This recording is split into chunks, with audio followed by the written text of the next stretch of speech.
Man. Oh, that's a nice voice. Thank you. Recording. Okay. All right. So our guest this month is Chris Fraser. Chris, you've been a therapist for 30 years now. I think if I math right, that's right. Yes. And you combine compassion-focused therapy and ACT, and you're going to give us a bit of a sense of how that works for you when you're working with teenagers that have ADHD. So I'm going to hand things over to you, that you take control of the group. I'm going to ask that people because of the nature of ADHD and the tendency to go off on tangents, we're going to ask that if you've got questions, write them up in the chat, and we'll circle back to it at the end of the presentation and discuss them then. Yes. Welcome, everyone. And I'm Chris Fraser. I'm in Columbus, Ohio. So Ohio's like a heart. And we're the Bernie Sanders, like right island, right in the middle. And so we were emanating and sort of on the left side of the United States. So, and I love my Canadian sisters and brothers and others up north. So thank you. Thank you. And I am not only a clinician of 28, 30 years, but I'm also a neuromagnificent human being. And so when you look at me, you don't see that I'm a person that, and I have a little dog named Coco that will be distracting me probably and whining. And so you see that, and I'm like, huh, what's that? And so it's an embodied presentation today. And it's an honor to think about the little boy that that was there very young and feeling so deeply for others and myself and animals and worms and all kinds of stuff, and wondering if I'd ever be able to have a voice about some of these things that mean so very much to me, and to be of service to so many individuals, children, families, but mostly adolescents. Um, And I'm going to go get, because one thing, compassion is noticing the suffering within yourself and others, and then the willingness and the commitment to do something about it. So I'm going to do something for me right now is I'm going to get my dog, and she can't, she's blind and she can't go down the steps. And there's one step and she's whining. And in the old days, I would just say, okay, I need to tolerate this distress. I'm learning to act. And then I'm like, no, act without compassion is incomplete. And Steve Hayes actually said, initially, he almost called it acceptance compassion therapy. And a lot of people don't know that. So infusing that, the psychological flexibility, but also the compassion for these things that we wouldn't choose, or we have challenges. We have our secret sorrows that the world knows not. So I have a secret here that I got to get my dog. So she won't. I see you, Coco. I know you can't see. I'll be right back. All right, sweetie. All right. Daddy's giving the talk right now. Come on. Come on. I know you can't see. Go down the steps. I know you can't see. There you go. All right. All right. And there's Coco. She can't see, but she can hear you. She can sense you probably. Dogs. All right, Coco. Here you go. Right there. All right. There we go. And John Lennon, one of my favorite musicians and writers, said, "Life is what happens to you while you're busy making other plans." It's from Beautiful Boy. And isn't that so for us and our clients? So let's see what happens when I try to share my screen. Okay, there's that. And let's see. Let's see. Share. And you're probably going to see my desktop or something. I see. Oh, hey, Randy. I see you might need to be muted. All right. Yeah. Oh, now I'm seeing. Well, you know what? All right. I'm seeing Randy Steve. Hello, Randy Stevens. And all these other people. Well, let's see. Eeny, meeny, pepsimini. All right. So this is where you do your soothing rhythm breathing. And you notice that it's not just you that has issues with tech things. All right. Let's see. Chrome tab. Okay. Breathe. Smiling. Window. Tire screen. Window. Yeah. All right. Let's see. Go back. All right. So the title of this talk is what? Compassion for ADHD adolescents and for the adults that serve them. And so I'm struggling because usually when I do these things, I have a tech person who's walking me through. And so Karen, lovely Karen, and I were talking about, you know, like all the different options for doing a presentation. And one of the best ones is for when things don't go well, what shows up. And if you're an ADHD and we are more than these bunch of letters, we have moments where I call it oh shit moments. And everybody has them, but we have so many. We have this Ferrari mind with these tricycle brakes, and we have these wonderful intentions, but then things happen like this moment, like right now. So if I could have everybody just drop into understanding why you're here today, what brought you here? You're here on purpose. You didn't get here by accident. You didn't say, I'm here in this meeting with this guy. I can't get his PowerPoint to show up. So I want you to just, if you're willing, close your eyes. Notice your feet. Your feet have stopped the walking. They have arrived on purpose, right here, right now. Notice your fingers. They're not typing. Notice what your hands are touching. They have arrived. They are here. And notice that your mind might be doing things like holding a coffee cup or wondering, is this going to be a crappy talk? And then relax your shoulders. Squint your eyes up like a little kid who says, you can't see me, and they're only like 1.5. And you can see them. Relax your eyes. Your eyes don't have to scan. And then just feel your whole body seated here in this very moment on purpose. And now I'd like you to think about why you're here. Some of the adolescent clients you may serve. Maybe you have an adolescent child. Or just maybe there's that adolescent that still resides within, that still needs some care. Still needs some care.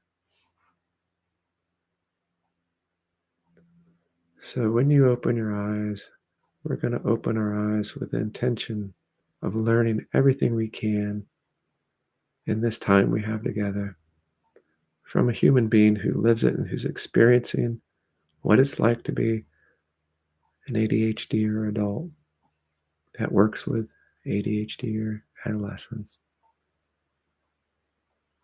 When you open your eyes, let your eyes open. And then if you can see a couple people on the screen, just give them like a little nod or a little hello. I see you. Don't look at them too much or too weird. Just notice them. Hello and thank you for being here. So if my slides are here, but I realize, it's interesting. I told Kimberly, I thought like I would do this talk about ADHD, and I have done different talks, and then the ADHD mind goes, but I could do this. I could do that. I was going to then I do work on rewilding and taking teens. I take them into nature all the time. I could do that. Or I could do my process of change, talking process-based therapy, integrative flows of integrated, you know, ACT, PVT, CBT, SE. And then it kept on coming back around to no, talk your truth. All of it's my truth. So we're going to have a free flow experiential of this experience of what it is to work with adolescents. So I want to take you to, I think, one of the most important moments when for when we work with adolescents is when they first walk through the door. Because many times it's not because they want to. And they come in like this, and they're walking in and expecting you to go, so what's wrong with this kid? What's the problem? What's, you know, like, what's the beef with this kid? And so when they walk through the door, the first thing I suggest in the way that I work is immediately I say one thing. I go, and then usually a parent's there, and one thing I say is, um, so what do you? I don't care about anything else, any other question. I can ask you a million. I just only care about one. What do you love? I don't know. Sleep. I'm like, yeah, sleep's cool. What else? I mean, food. Yeah, food's great. And then they get into, well, I do like animals. Well, yeah, what kind of animal? You got a dog? Yeah, man, I have a way with animals, man. I can get animals to trust me. And I turn to the parent and I go, so what makes your child beautiful? They're taken back. They have their list of things. Like they steal from me all this stuff. What makes your child beautiful? And a lot of times you begin to get some tears. And even the most challenging, impulsive ADHD or, aggressive, challenged young person, the parent often says they have a good heart. Even the kids who spent time in juvenile detention, they have a good heart. And immediately for those active folks, we're getting into values. What has meaning? And you are here not to be judged, criticized, ridiculed. You're showing up and I see you. I see you.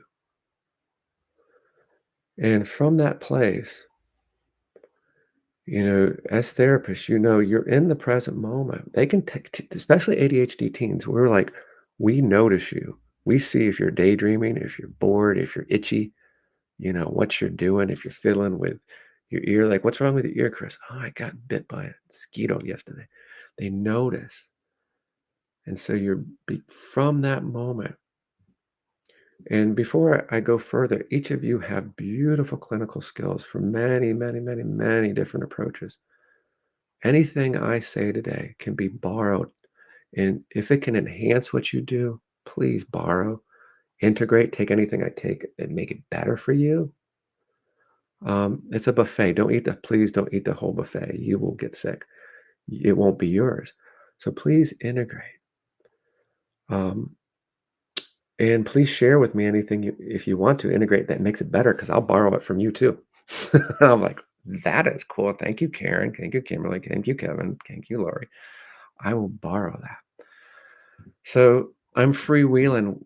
It's interesting. I had a ADHD client, and I said, I'm a little nervous about this. Talk to me. He goes, what do you do to help? I said, well, I usually get my PowerPoint because it always supports me. It's like, and then if I get, and so here I am without that. But I also have the image of my client as they putting his hand on my back and saying, it'll be okay. It'll be okay. Yeah. So that client comes in and we start, and then I usually, go to, we all do some form of psychoeducation and listening, but it's amazing how surprised they are when you don't go immediately to what's the problem. Um, I sometimes will have goofy things in my room. I have monkeys that read. They're like bookends. And um, sometimes I will say, what in my room looks crazy? Those monkeys over there reading. And I will go into, remember, if your ADHD is really a difficult time paying attention to boring crap, right? That's the DSM-5. No, I'm just kidding. Um, so if we really think about it, I say there's an untold story. There's an untold story here that I wish somebody would have told me when I went in to see a therapist as a young person who had a difficult time paying attention to boring crap. That's how come I asked you what you love, because that stuff is awesome. You can Xbox it, you can play Final Fantasy 14, Grand Theft Auto, all these wicked things your parents don't want you to play. You can focus like crazy. I said, well, there's a reason. There's a reason we're not freaks of nature. There's a reason. Because think about it. Why would we have these traits if they didn't serve a function during, since the beginning of time? Think about it. All the first people were hunters and gatherers, men and women. Some of the women, I'm a Celtic, proud Celt. As the women fought alongside those crazy Celts painted blue, and the women were more fierce than men. I said, we evolved to be, we were hunters first, man, gal, person. And and then they sort of get lit, and I said, well, I said, get this. One hunter was not as efficient at hunting. And what happened was they, and remember, novelty. I said, one of them took a dump and noticed that a seed was in there and food grew out and said, man, we don't have to run around chase stuff anymore. We can plant seeds and crap and created agriculture 10,000 years ago. And they're laughing because usually they come in thinking that somehow they're broken or they heard a story about this executive functioning. And we're giving them this, and some of the newer researchers, some UPenn research on it's a video game for adults where you have to pick berries. And the ADHD adolescents and adults actually picked more berries than non-ADHDers because they would move on to the next screen to continue to hunt and be curious. I have that quote in my slide, Barack something 2023. Um, See, this is all that thing. This is where you're winging it. So, and then you're reading the client the whole time. You're not just feeding them a bunch of crap. You're watching if you're losing them. If you lose them, you have to move. And I get up a lot of times. And if I'm losing it, I'll move and I'll stand up and I'll move and I'll go, oh my goodness, isn't this a bunch of shit? And they'll laugh. And I go, yeah, because I have unlimited access. This little hunter in a farmer's world has unlimited access to my own mind and not to yours. And I'm reading you like a little caveman who doesn't have language yet. Because before language, we just had to guess. Oh, and that's why when you wave to people, it means I don't have a weapon, right? I do not have a weapon. I won't hurt you. I'm this crazy therapist who has ADHD like you. And even if you don't have ADHD, it's I'm here willing to be with you, and this is really not easy. So the Hunters and the Farmers World idea came from when I was in high school. And my best friend, John, he won't mind Chastain, we were in the hallway and I was going into civics or one class that was difficult for me. And I said, John, if we were back in hunting and gathering time, we'd be king of the hills instead of the bottom of the heap, wondering, oh my gosh, where did I put my homework? Did I do it? Oh my gosh, there's too much noise and stimulation. I can't sit still. And John is now one of the top chefs in New York City, lives in Manhattan. If you want to go to his restaurant, Red Eye Grill across from Carnegie Hall. And I'm doing not too bad myself. Actually, he said, Chris, you wrote a book? I was like, yeah, man. I wrote a book called Freedom because that's what we need. When you know these things, you have freedom, you have psychological freedom, you understand your body, that you're connected to more. And so we were sitting there having this talk. Then when I was in grad school struggling, then this guy named Tom Hartman, I do not like excuse me, it's okay, like or dislike. Tom Hartman, this guy came up with the hunters and gatherers, theory of ADHD. And I go, that's my idea, but I was too ADHD to write it up because I started writing it up. So I'm going to give you access to my slides so you'd be like, oh, this is how you puzzle together what the heck he was saying. This is how you do it. Oh, there's that piece. Oh, there's that thing. So when they come in, I'm really like an animal, like sensing, feeling with a compassionate intention to be non-judgmental, to be caring, to notice. And One thing I'll do is everybody have a something to write with?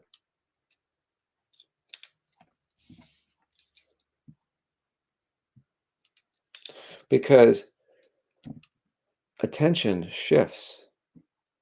And we say mindfulness for ADHD. That's really difficult if you're ADHD person because you have a Ferrari mind and bicycle brakes. You're noticing everything all the time, all at once, like the movie, everything all the time, all at once.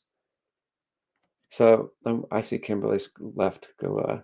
She's all right. So everybody, grab a piece of paper, and I want you to draw a big speech bubble. Big, big speech bubble, just like that. Cool. All right. So I'm drawing this in front of the teen. I go, man, there's something I want to show you. I go, what is that? And they go, a speech bubble. And I go, no, it's actually like a really horribly drawn brain. That's about the best I got. I have. And then I say, all right, now everybody on screen, put your hand behind your ears. Feel in right there. I go with the teen. I go, you see like that? You feel right? About if you could stick your fingers inside, there'd be like just a little bit. There's like your oldest part of your brain, and that's like your amygdala that it's like ancient and right there. And then I'm drawing for them. I go, amygdala is too hard to spell, so I call it old brain. And I said, this old brain is very powerful, but not wise. I said, and we are these hunters and the farmers, so we have this powerful, primitive baby, primitive, like 500 million years old reptilian, however they measure that. That is old. And this is what we have powerful as ADHDers. This is where anger is. This is where fear, lust, disgust, we feel like primal, like, ah. And that and my dog over there, Coco, we have that in common. We have this really old brain that fires up really quick. It's powerful, but not wise. And then I'm bald, so I show them a lot of times. And it's like, you see this? You can see mine really well. We have a prefrontal cortex. That's the front part of this bubble, the very front. And I'm sitting there looking at them. And if they start not paying attention, I do something weird. I just start drawing like little stick peoples or something. And they're going, whoa, what's that? And I'm like, these are us like the itty bitty shitty comedian in your prefrontal cortex. What's that mean? Well, hold on, I'm getting to that. And we're just moving. And if you're cursing and they don't like it, you just say, "Oh, I'm sorry. I have diarrhea of the mouth sometimes. That's working. That's my old brain. I get fired up and excited, and I just start." And you make amends, and you say, "Okay, I'll work on that. I won't swear quite as much, and if I do, I'll apologize." So that front part, like this part, and I'm a soccer player. I got my Barcelona jersey. This is the hardest part of your skull because it protects this prefrontal cortex, this ability to think, plan, this thing that they say us ADHD people have executive functioning, to imagine, to notice things. And when you hit the soccer ball, it doesn't hurt as much if you keep your eyes open because it protects that prefrontal cortex. If you get smacked there, you still have your ability to function because you still got your old brain going. So that new brain, all of a sudden, human beings could think. And I say to them, what am I thinking about? And they usually guess how to help me about the next thing you're gonna. I go, no, beans. I purposely thought of something you wouldn't think of because this is why it's so hard to be a human being and being an ADHD person because I might really be thinking about beans or tacos or something like that. But because this new brain has this ability to take us everywhere, like watch this. Here, everybody reach through the screen. Thank you. You got it? All right, you just grabbed yourself a lemon. My dog Coco, imagine a steak. She's not even looking at me. Coco, it's a steak. She doesn't care. All right. We have this ability with this new brain to imagine stuff. So we have a lemon. Don't worry, I'm not going to say, oh, if you have ADHD, if you have sorrows, just make lemonade. It's all good. No, it's not.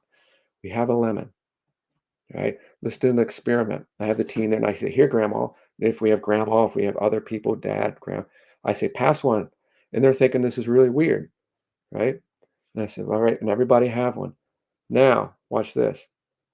If somebody says, I will give you $100 million, $100 million to eat this lemon, but you have to eat the seeds, you have to eat the skin, everything, and you have to do it within a minute and a half. Will you do it? And the kid's like, yeah, I'll eat as many as you give me. Like people are eating now, like, oh yeah, I'll start eating. Look at the good I can do with that. 100 million. So, you ready, everybody? On the count of three, we're gonna bite through this imaginary lemon, and we're gonna try to like chow it down within a minute and a half. You ready? It's a big yellow juicy Meyer lemon, the really good ones, not the rock hard ones, really good ones. Ready? One, two, three. Mm. Oh my God. Okay. Wow. Ah, look at these faces. If you can see faces on the screen. Oh, mm, yeah. If you're noticing that, I can see a couple faces. Yeah. I got my jaw. Ah, and I'm looking at the teen, and the teens sometimes like, the mom. Sometimes the teens they half do it, but then they look at their mom or dad or uncle is like going, ugh. I go, now look around your room. Now, unless you're in a kitchen, look around your room. Do you see any lemons? No. We had a real physiological response to just the image, just the thought of this lemon. And whoa. And Coco, she's laying over there. Coco, it's a steak. Here. She doesn't smell steak. She doesn't see a steak. I'm a vegetarian, so I'd say, oh, she likes broccoli. Coco, broccoli. Nothing. Nothing. Nothing. As human beings, it's so much harder. And when you're ADHD, we have this Ferrari prefrontal cortex that's thinking beans. Da da da. What's this? My butt itches. What's the dog doing? Right. And so the compassion is just this beginning of this understand. This is the CFT idea of our tricky brain. But we also have a body. We have a body. All right. Just like that lemon. And we have a body. So everybody stand up. All right. Now feel your feet, wiggle your toes. I don't have shoes on. All right. So notice up top here, we are having thoughts like this is, what my mind's thinking, having thoughts like you get this is crazy presentation. But then also it's like I can still feel, I can have that thought and feel my feet. So teens, I'll say, feel your feet. What do you mean? Stand on one foot. Notice that? That's not a thought. Now, notice right here, feel your feet. All these, then hands go up. Like I'll have teens do this, and I'll say, all right, now notice, and I have trees outside my office. And then you don't have to have a tree. You can have I say, notice all those prefrontal cortex, this new brain doing their things. The leaves are all going, ah, right, right. And now feel your feet. Now breathe into your trunk. Ah, now notice how the tree moves. The wind blows, and if you stand real stiff like this, I can push you over. But if you make your base and you're having all these thoughts, but where's the sun? Those are your values. That's what's important to you. That's what has meaning and purpose. So just feel that sunlight shine down. I do this to have them do this. And I said, now breathe into your trunk, the trunk of the tree. Now, all of us here, imagine that you could grow roots. I'm growing roots up to Ottawa, out to Vancouver, to all over this North America, anybody here, and feel that and how it connects you. Because trees, the aspens, connect.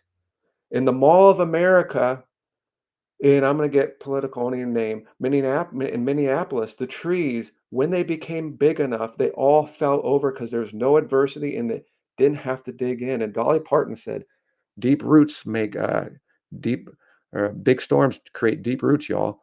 So feel that. Feel that. Your feet. And you're having that, like, oh, this is all the stuff that goes through your mind. And just reaching up and then pulling it down, the compassion part, pulling down the light, the difficulty to have an old brain that's so powerful. But you have these gifts you came in here telling me about. And this is sometimes you can make a fist, and that can be your puppy dog, or it can be anybody who cares for you. And there's so much shame by the time you hit office. You're being called, don't stop, quit it. How many times? Why did you forget your lunch for the fifth time? Chris, why did you not check this? That you could share your screen. This is bringing that care. And so in this session, you're moving, but you're bringing it back, education, but into the body. And then just imagine like holding a little puppy in this tree, this little puppy.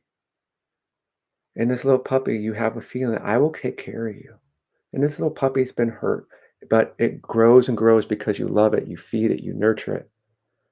And I see the teens, I go, what kind of puppy? They go, oh, I got a Labradoodle. Mom's like, I got a golden retriever. Dad's like, I got a German Shepherd. And they all have their puppies.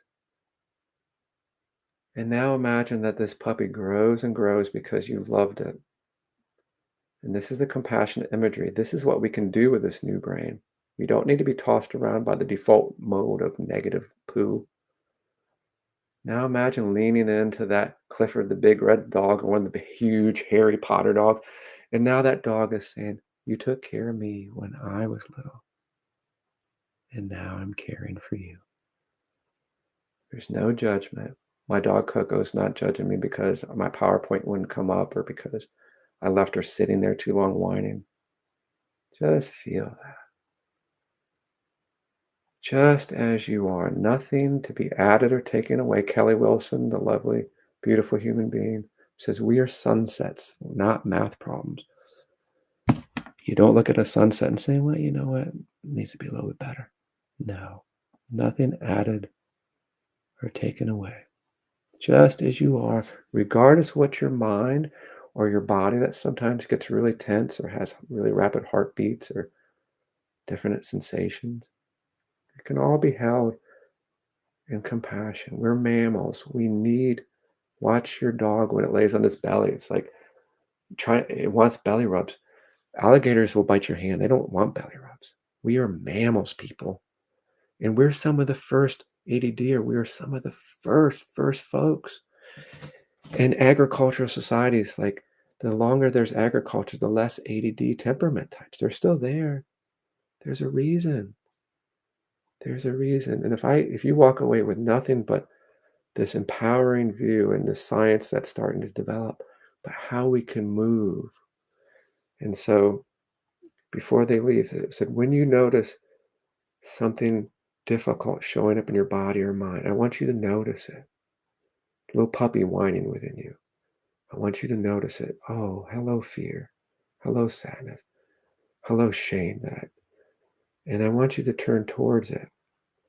Because if you imagine that thing like a hand on you and you try to ignore it, you can't, but you can bring care and turn towards it.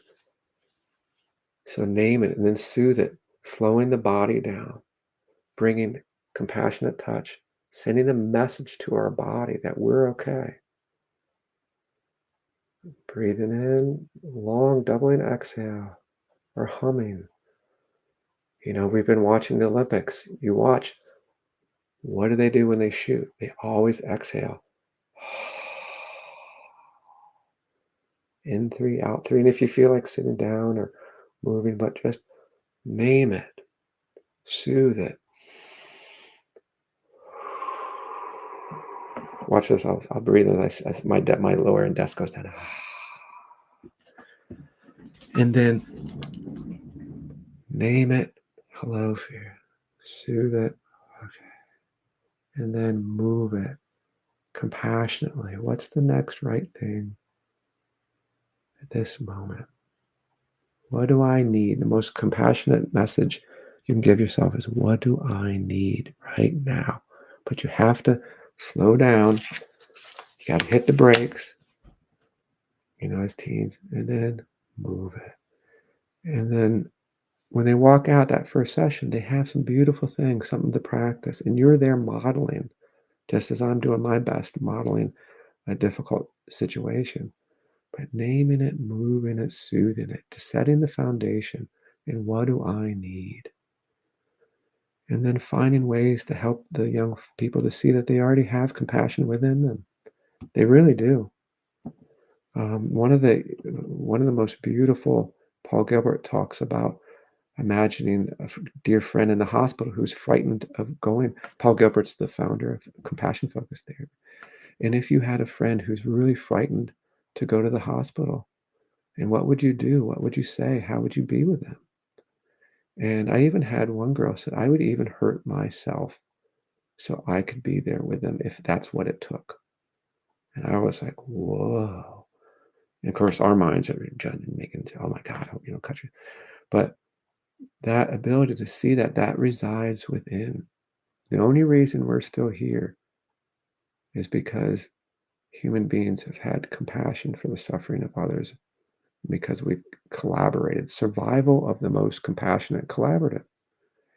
But understanding, if we name it, soothe it, move it, we can have choice versus getting taken over by this powerful old brain that's super powerful but not wise. It does this goofy thing called predictive coding, like, oh, I know what you're going to do next. You're going to judge me and you're going to reject me. But then if we can just notice that, it's going to do social comparison. Why am I bald and Kimberly and they have great hair? And when we have that, we can step back. Because we have this Ferrari mind and bicycle brakes, so we're going to fall down. We're going to forget things. So I call it there's a video, I call it dropping the crap stick. It's a real story. I was walking with a client. I take a lot of clients outside because Mother Nature is a true healer. 20 minutes in nature, cortisol, your stress hormone goes down. 30 minutes, University of Michigan study, a little bit more after that. So we were outside. This kid had been struggling with attention, but especially with anger and striking other kids who made fun of him. Very large kid.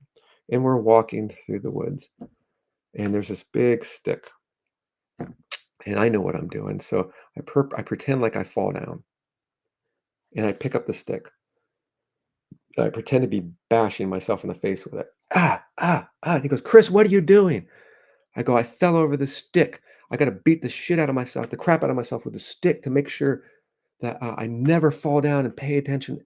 He goes, stop, man. That's like stupid. You're hurting yourself. I go, no, I'm learning. Can't you see? I got to be. And he goes, dude. I start smiling. I go, but isn't that what we do? He goes, oh, yeah. Because he was suicidal. And he was saying, I should just die. I don't deserve to be here. I let everybody down. I hurt people. I'm a bad person. And we brought that stick back to the office. He said, can I take it? He's a little development. He had some developmental delays. Can I take this home? Yeah, sure. He comes back. He shellacks it. He puts a nice coating on it. And he goes, I want you to keep this so you can teach other people like me about the crap stick. And it's brown. And so we've joked about, so when you hit yourself, each time you hit yourself, you get hit with a little crap, and when you touch it, you're just, and it's like, do you want to carry this crap? But what are you doing? And so we would talk about noticing when you're hitting yourself with a crap stick, but then dropping the crap stick and picking up compassion, changing your posture, where scared head goes down, forward, or like an animal, like hearing a low growl in the woods. Ah. And my shoulders are sort of rounded from years of hiding, like, don't talk, don't look at me, don't talk, I don't know what's going on in class. So, like the swan, or if like some certain people like the cobra, that's stronger for them. And then bringing compassion to that part of you that is hurting. And I say, it's not your fault. You're just doing what our brains evolve. Attack that thing that you want to get rid of. But that thing is you, and it deserves care. It deserves gentleness. And it's not because we're weak, it's because mammals need a lot of nurturance, a lot of love, and a lot of care. And we're half baked. It takes us a lot of years to find our way to even walking, and even longer to be sufficient. So borrowing, dropping the crap stick. And we, as clinicians, we do it. Oh my gosh, I should have helped them more. What did I do wrong that they didn't show up this time? Their car broke down, but our mind was doing the same thing. And so as we're doing this, we're not working on them. I say we're working with you. I have a tricky brain, true. I have difficult things in my history in life that will show up, but I'm walking beside you. And I'm like walking beside you. I'm walking in this beside you with each other. And and I'm gonna learn from you. We're just side by side. You know, Sometimes I'll switch chairs, or I'll sit next to them. I'm like, is it okay if I sit next to you? Sure, because you have to check it out for some people with their history, like too, they've been traumatized. Like, I'm walking beside you, and we'll walk together. And that's the attachment, Bowlby's attachment. And that's the science of Jim Cohen, the TED Talk, why we hold hands. When you hold hands, sometimes I'll say, hold your moms, or if they have a decent relationship with, hold, you just became stronger. With somebody who you feel safe and supportive, you became that stronger because that part of your brain that seeks locks onto them as resource. But if they're a threat, you hold their hand, it's going to do the opposite. But I'm walking with you. We are here together. And in the future, I say, if you want to bring your dog or your cat, but I learned not rabbits for me. I didn't know until I had a long haired rabbit and I was like crying. I couldn't breathe. I was like, oh my God, it's okay. I've had ferrets. They're wild. Watch your pant legs because they'll go up your pant legs. It happened to me. Those little ferrets, they're like, whoa. I'm like, oh my God. And she's like, Barney, Barney. I'm like, so, but the animals, so when you look at them, when you hold them, they don't have this frontal cortex.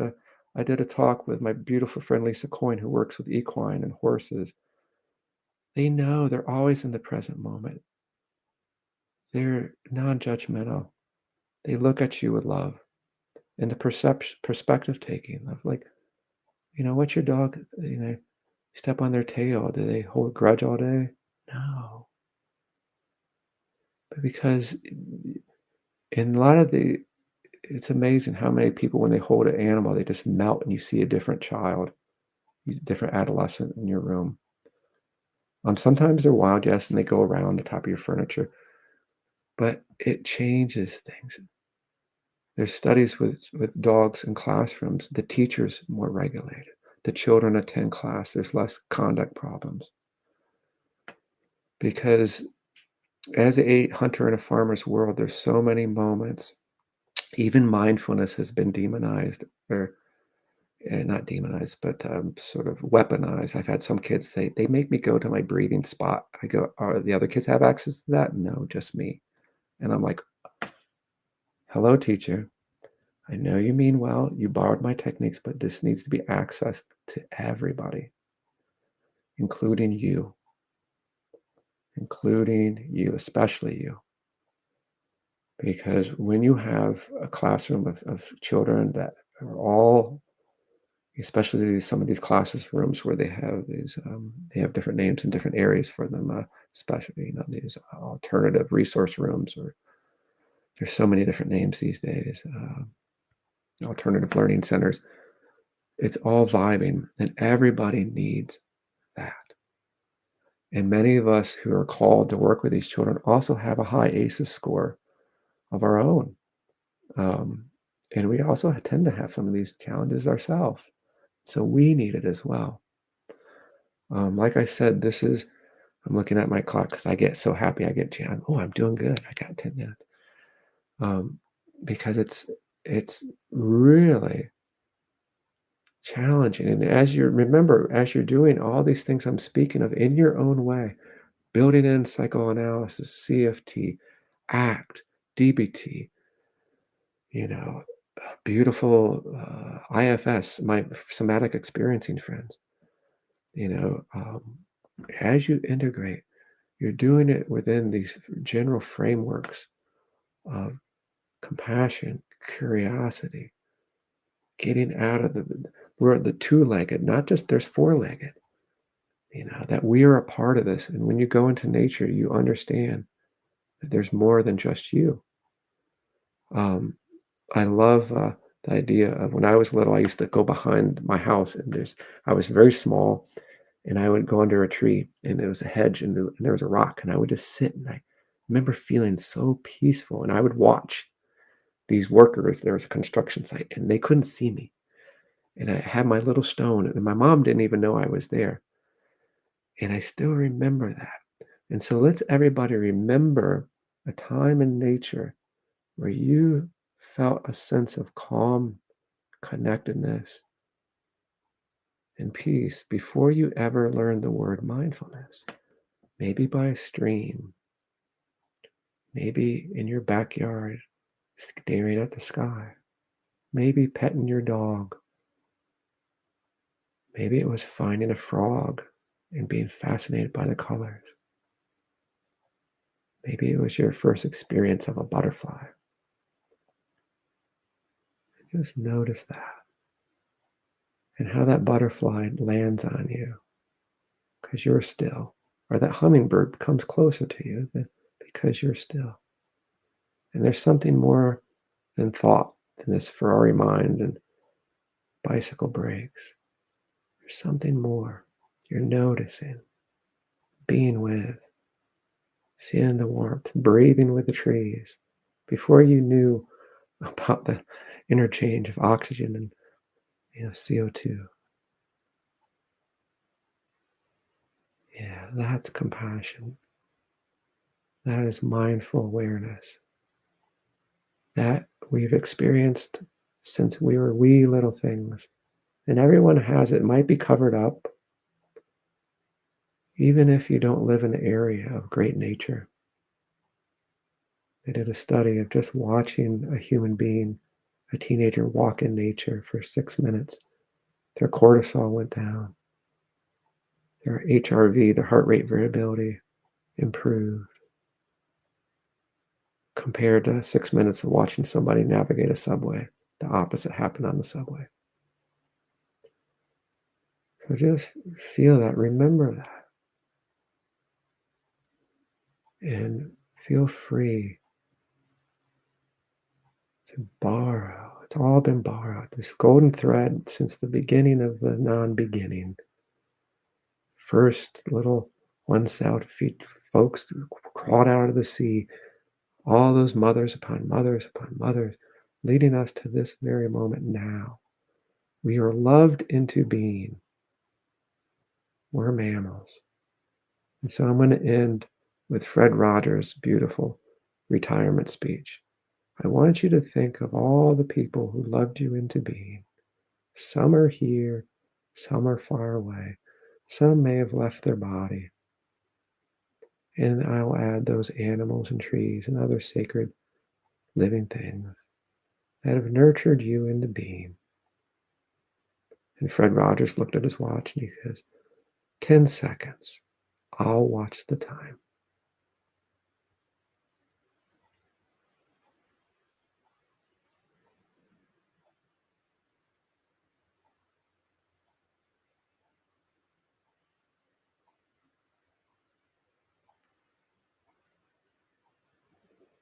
Thank you. So bring that all back with you. Those people who have loved you into being. And that's why you're here today, listening, attending to this session with the intention to bring this in so you can further your own legacy of kindness and nurturance and support. So, Karen, thank you for mediating. I know we probably don't have too much time, but That was marvelous. I think as we were going through this, I was remembering something that one of my mentors said, that wisdom is what happens when you have other plans. And so we had this plan to have a slide presentation, but I think this is actually the experience that we needed. So that was wonderful. Thank you, Karen.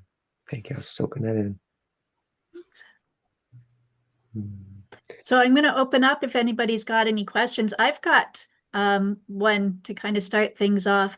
There is something very fragile and vulnerable about teenagers. They've developed masks to navigate the world with, but those are not super well developed. And I'm curious, as you're doing this work with them, how aware of are you of their need to still hold a bit of armor in place? And are you Mm. perceiving both the vulnerability inside and the armor at the same time? And how are you relating to those two different parts of them? Well, just beautiful how you said there's parts and just the introduction that we all I like Shakespeare. We all are actors and actresses in this play of life, some coming, some going. And just even noticing that. And I go, yeah, I have my therapist part where I'm acting like I know, oh yes, let me so blah blah blah blah blah blah.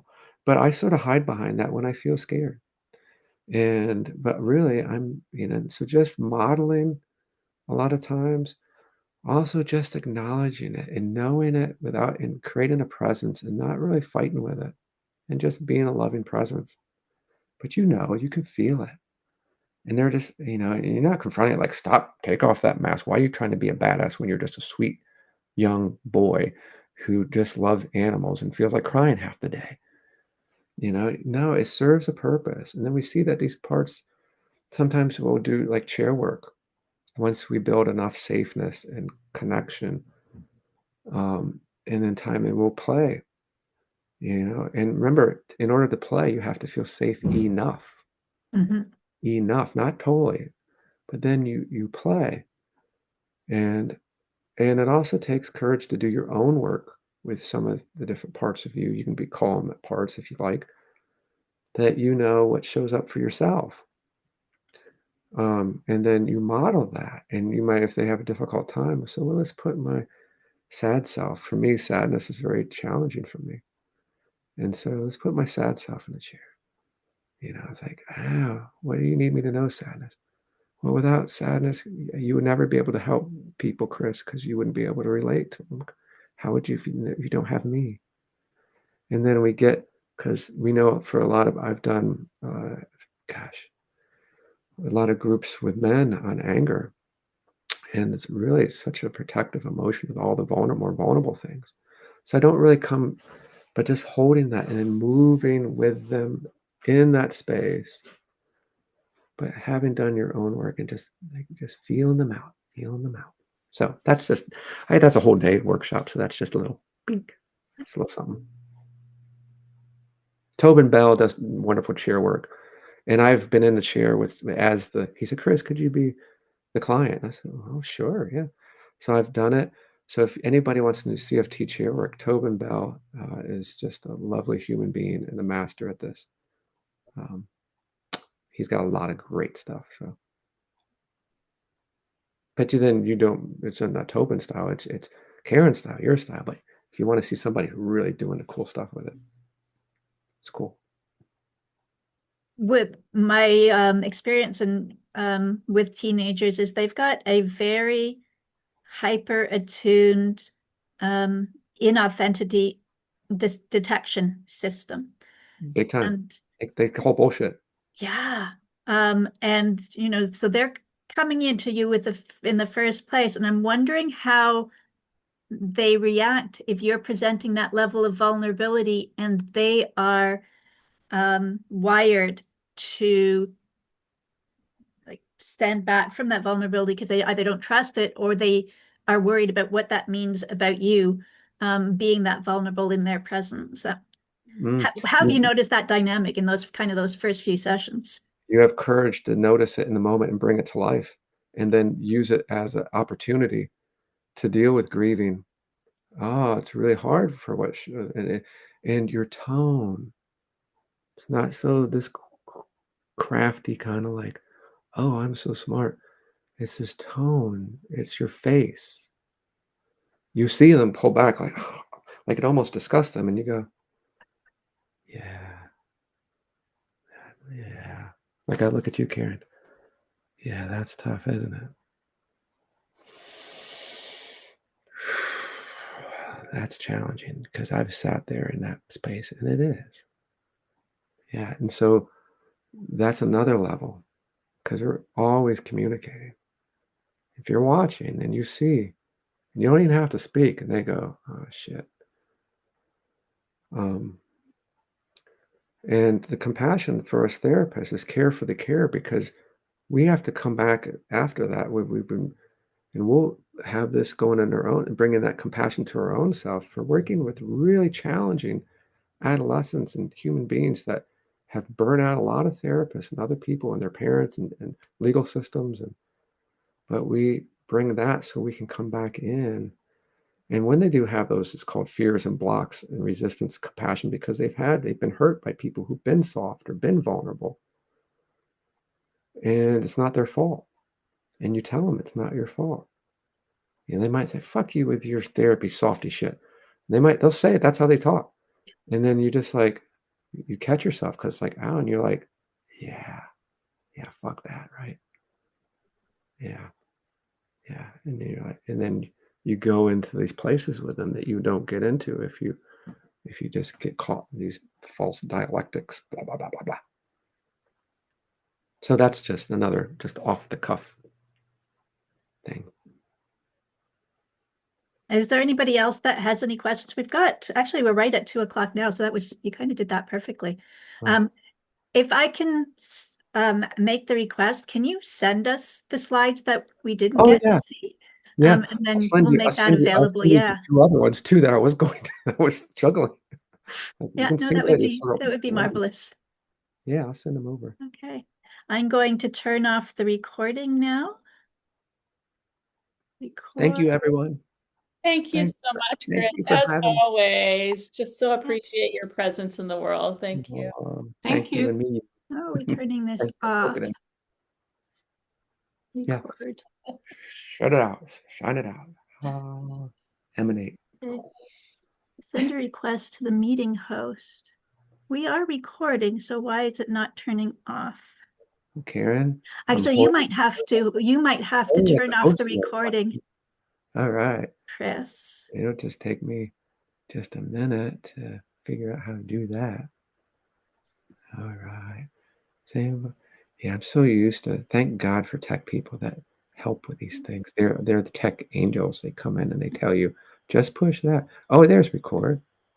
All right, I paused it. Now let's see if I can turn it off. Stop recording. Mwah. Amazing. Thank you. Au revoir. All right. Au revoir. Thank Au you. revoir. A bientôt. A Bye. bientôt.